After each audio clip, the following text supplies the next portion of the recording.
Rejection is crippling. It can crush you in ways you have never felt before. But what if I told you there is a tale? A tale of a boy that encountered the god of love, and through this revealed his implausible but ultimate destiny, that he is the only one fated to have the world's ultimate roster.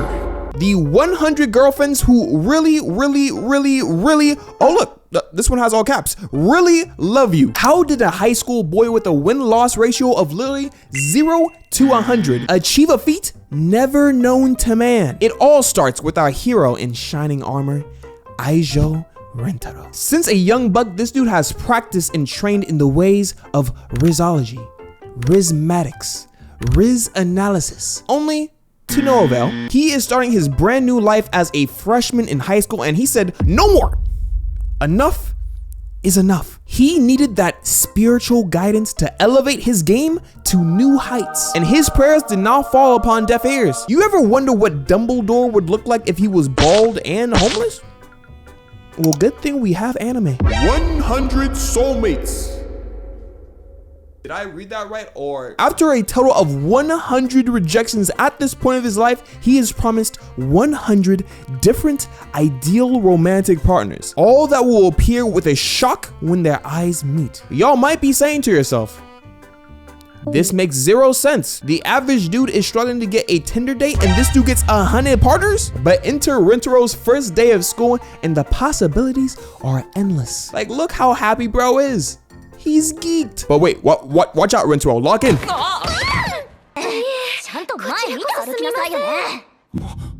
Oh wait, so the crackhead was not lying? This is actually the plot? Introducing the first 2 draft picks of the roster, Hakari and Karane. Hakari, how do I describe her without... Okay. Hakari is very expressive. Hakari has a pretty big personality. Hakari is... she's a gooner. I'm sorry, what? So as you will find out, everybody in his roster has a gimmick, but you might think, oh no, that's fair. A lot of anime have tropes. This is pretty normal. This is pretty standard. No. I want you to close your eyes and think of any character stereotype you have in your head and just crank it up. Just max volume. It's loud. It's crazy. So yes, Gooner girlfriend was one of the first soulmates we got, and I don't know, Gooner might actually be an understatement. Introducing Karane, a stereotype beloved by the most degenerate and down bad of us all. You already know this trope will always be your consistent all-star player on every team you have, the jelly in your PB&J. Introducing relax guys, she actually likes him. It's just for the news. You know, I had no clue how fast acting this was gonna be. It's not even first period. You might think, hey, isn't this concept for a story a little ridiculous, just a little silly? And to that I say, yes. Yes, it is. But the true value comes from him and his interaction with his roster. Take this scene for an example. Hakari and Karane are searching for a 4-leaf clover all day in order to ask out Rentaro. Literally some random chick in the hallway said, oh, it's 100% success rate. And they wasted no time after that. Yo, what's going on, shawty? I don't know why you here, but I'm not trying to find this 4-leaf clover. You might think that's what I'm doing, but I'm not trying to find this 4-leaf clover. I honestly have not said a single thing about that yet. It might look like I've been out here for 4 hours looking for this 4-leaf clover, but I was just looking for a restroom. In the middle of the school flower garden? A little odd, ain't it? So you trying to watch me? You trying to be weird about it? Wait, what did I do? Rentaro brought over a Bev because, again, best boyfriend of all time, and they're not even dating yet? Oh, you brought a Bev? Thank you, but Can you take a little sip? I don't think I can finish it. Oh yeah, no, for sure, no problem. Oh yeah, give me that.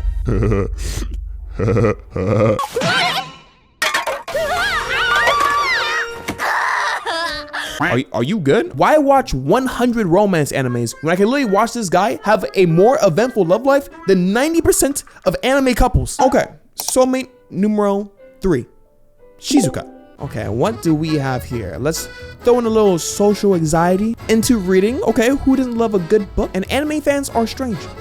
So we're gonna make her a loli this time. Ah, she's finished. I'm going to be 100% real with y'all. And degenerates, please don't get active. It's not that serious. When it comes to the romance sections of her character, I'm cool off that, man. I will pass. I am completely good. I'm sorry, crucify me, but I am pretty openly anti-loli. Boo me all you want.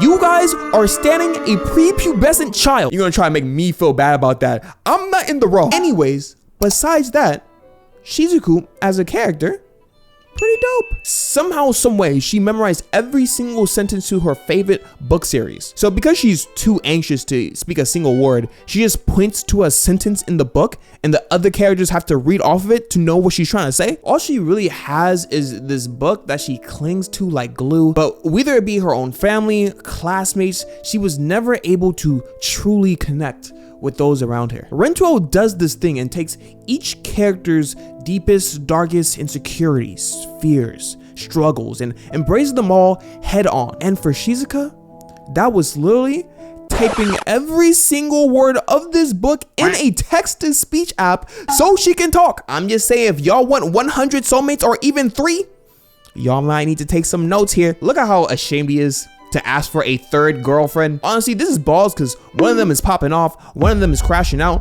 one of them is having a panic attack. This is madness. Introducing Nano. In the vast archives that is the anime vocabulary, I be forgetting how many words the fandom has to each trope. So tsundere is, I really hate you, but I actually really love you more than life itself. And kudere, it's Nano. No emotions, calm, cool, collected, and in this case, just excessively rational. Say she's at Disneyland. Her mind goes, what is the logic behind a merry-go-round?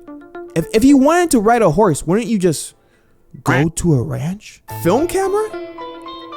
You're just not gonna use your phone? Like, what if you lose the physical photo? Who created the idea of the maze? We are literally just walking around lost for an extended period of time. Who made this? Who made this idea? Nano doesn't see anything that isn't benefiting her prospects to be anything more than a waste of time. Even though this is, again, the most exaggerated version of this trope, I think we do this from time to time ourselves. There is always value in the things you enjoy. You might not be able to define it with a score or a metric, but you could say some of life's grandest moments are just little whims or little experiences, and there's true merit in that. So the only logical thing to do after this truly heartfelt dialogue is to join the largest poly relationship in the world. Oh, is this the science teacher or something? Okay, I can get with this. This is our 5th draft pick. We can use a center. Who is this? Who is this? Why are you here? Well, where did she go? Where did she go? Kusuri is probably my least favorite because 1, again, child. 2, she acts like one too. This is literally like lowly Jimmy Neutron. Bro literally said she is an adorable little angel and she quite literally wears a diaper and pees herself. Is this not strange to y'all? Is this not strange to y'all? I sentence you to read this. Cleanse your soul. But in one aspect, she's actually my favorite addition. That is her gag. Yes, we've gone from Gunner to tsundere to kudere to shy bookworm to a drug addict. Y'all think I'm lying, but I cannot be more real. She really had this dude OD smack dab in the middle of the episode. Like this was normal. But some of the best comedy bits from the show come from her gag. Switching bodies, turning to babies, hair potion that turns you into Jiraiya. Wait, so you look like this, but you purposely turn to a child? Let me see. What is your name? Rikato Nakamura. Yeah, we're watching you. There's been only one slightly serious arc this entire season, and I'm saying serious super loosely, gang. Like this is like still like memes. I don't know if Hakari's gooner nature comes from her mom just being a helicopter parent or just from her mom just being her mom. But currently she's on house arrest because like any sane parent, if I found out my daughter was in a poly relationship with 5 other women in her freshman year of high school, yeah, I don't care. You're grounded. Thank me when you're older. They were treating this arc like mama was wilding, but no, this is good parenting. She said, my daughter, just like me for real, when we fall in love, we fall hard. Which again, we'll see that. And as a single mother with a dad that has fallen ill, she doesn't want her daughter to go through the same thing that she did. W mom. She's this rich council member, so she has this crazy mansion with infrared lasers to block hallways, and Rental is taking infrared eye drugs to do some Mission Impossible bit. Rental finally makes it to the final boss and hears Hakari's sad, tragic backstory of her being a single mom. Oh, this is so sad. You're so strong. I couldn't imagine. Wait, I'm crying so much. I think the drugs are wearing out. I think I can actually see her now. Wait.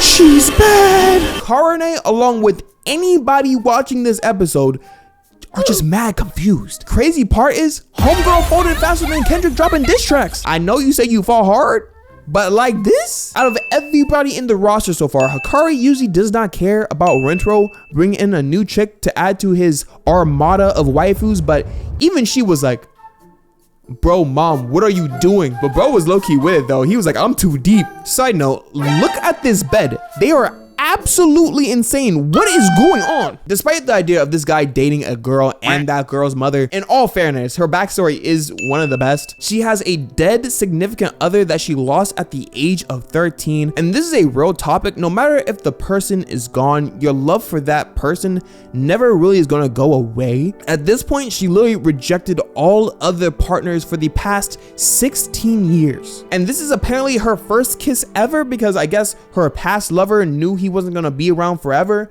and wanted her to have a kiss with someone who would stay, but he still put a baby in her. So I don't. Introducing Kurumi. At first I was like, gamer girl, e-girl, maybe like a punk rock girl. No, none of these. Just a pure big back, a true eater. I introduced Kurumi, the hangry girlfriend. Honestly, she might be worse than Karane. When she hungry, like everybody gets the smoke.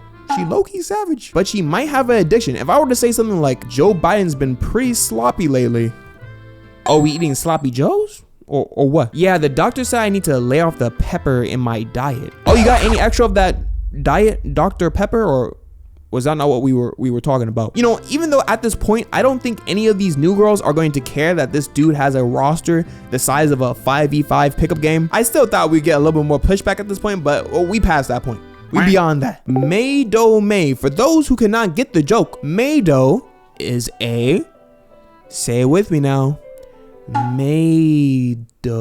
You guys ever wonder what Brock is rocking behind those eyelids? Yeah, me too. This anime is such a troll, because how you spend half an episode just trying to open up a character's eyes. The meme is she smiles too much all the time, so her face is like stuck, and somehow this chick is like Gyome from Demon Slayer or Fujitora from One Piece. No sight, just vibes and hands, to be honest. Now, but we finally see the eyes, and what am I looking at? What in the Mangekyo Sharingan 6 eyes Gias eye system is this? Either way, y'all saw this coming. Eye contact, shock effect, she's in love for real. Yo, honestly, who wrote this backstory? Why is she freezing with rainbow eyes as a child in the middle of the forest? Despite how incredibly memeable this show gets, they managed to make me care for the cast somehow, some way. A girl that was treated like filth. Like I just said, a child stranded in the forest during a snowstorm. With no semblance of self-love in her being, she continues to